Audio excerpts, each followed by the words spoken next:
Hello world, welcome to my channel. I am Sahil and you are watching second video of the series Custom Authentication System using Laravel 8 and Ajax. In previous video you have already seen the demo of the final application. Now today in this video I'm going to start developing this application. Okay, so let's start. So first open laravel.com and click on documentation. First we will install Laravel framework. Okay, so we will use this method to install Laravel. Okay, so I will use this installation via Composer. Okay, so just copy this command and just minimize this. Open your terminal anywhere you want. I am just downloading Laravel framework in desktop. Okay, so I am using my git bash. Now just paste here. Okay, now here I will name my application custom auth. Okay, actually custom Laravel auth. Okay, and hit enter. Now it will take some time to download the Laravel 8 framework. Okay, so just wait.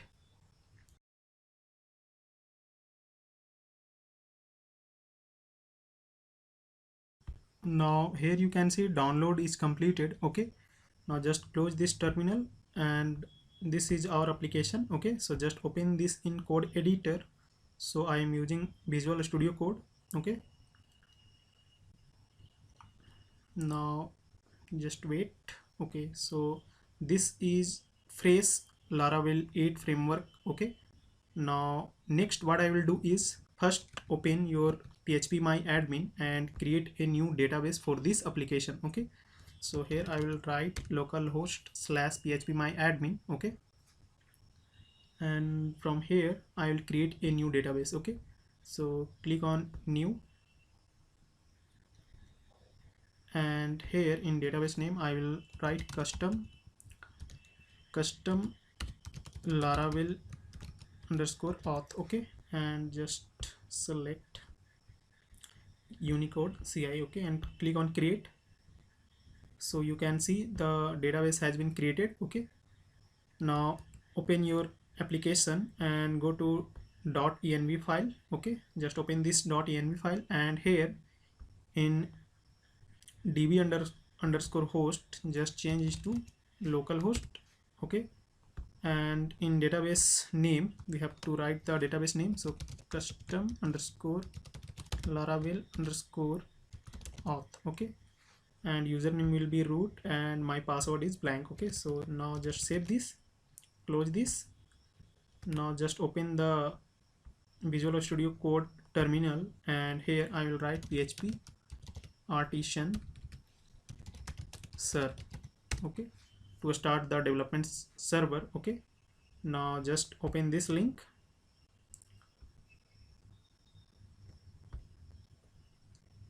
Now open your browser.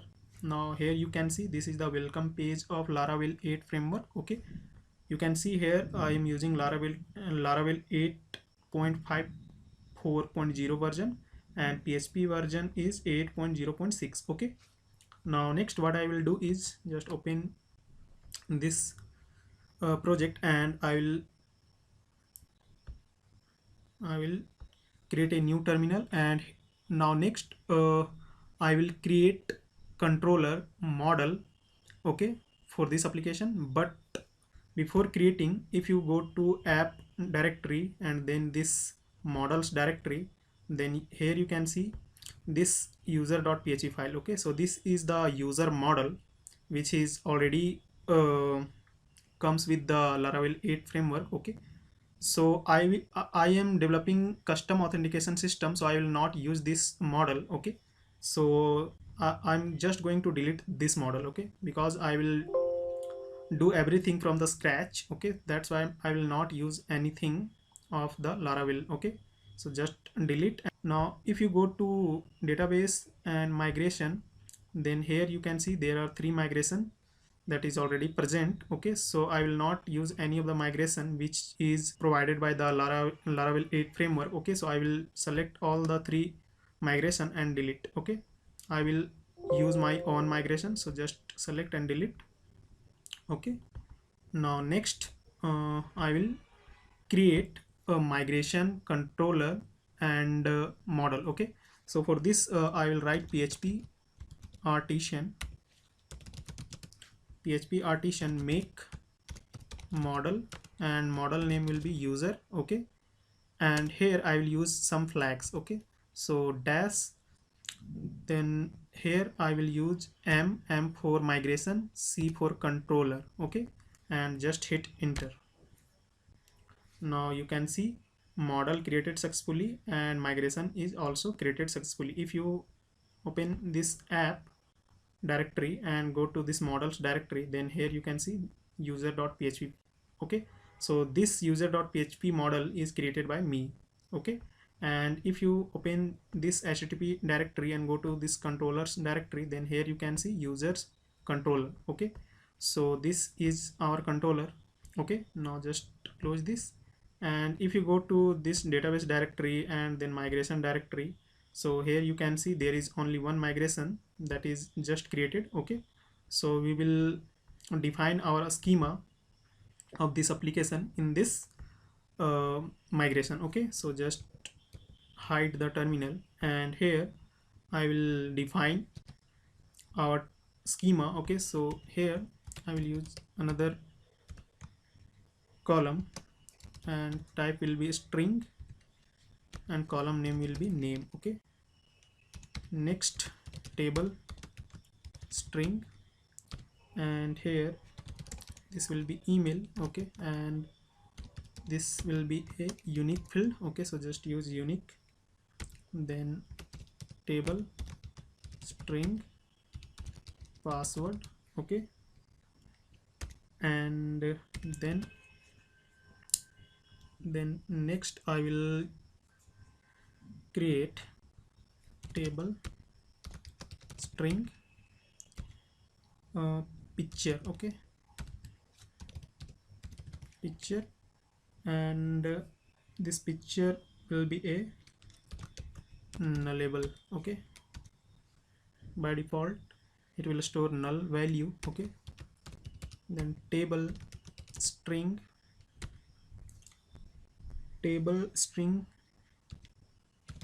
gender, this will be also a nullable. Table string date of birth nullable. Okay, and table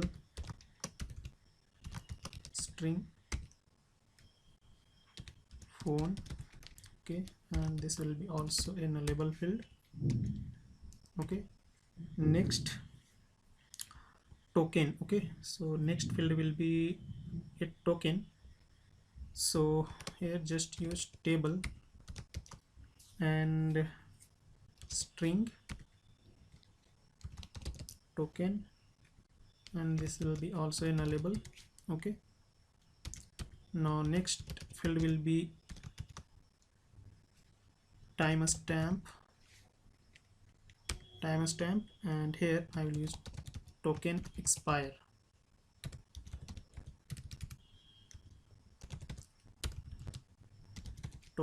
Token expire, and this will be also a nullable. Okay, so our schema is ready.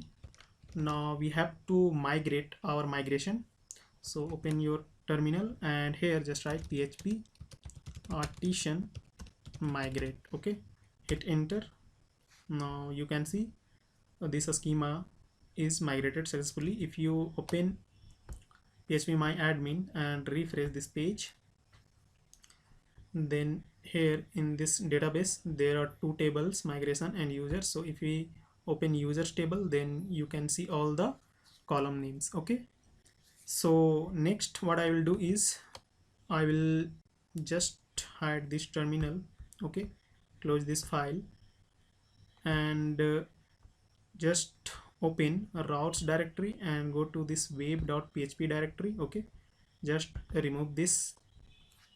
Okay, here I will use route get, and here I will write user controller, okay, double colon class, and here write the method name. Okay, so this method name will be index, or you can also write login. Okay, so I will keep it index. Okay, save this.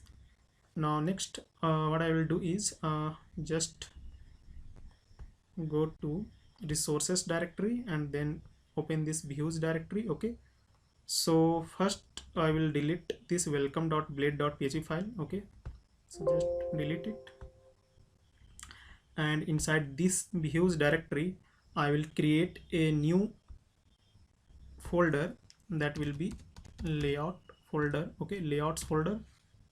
Now inside this layouts directory I will create a master layout uh, file. Okay, so just create a new file, app.blade.php. okay, now inside this what I will do is,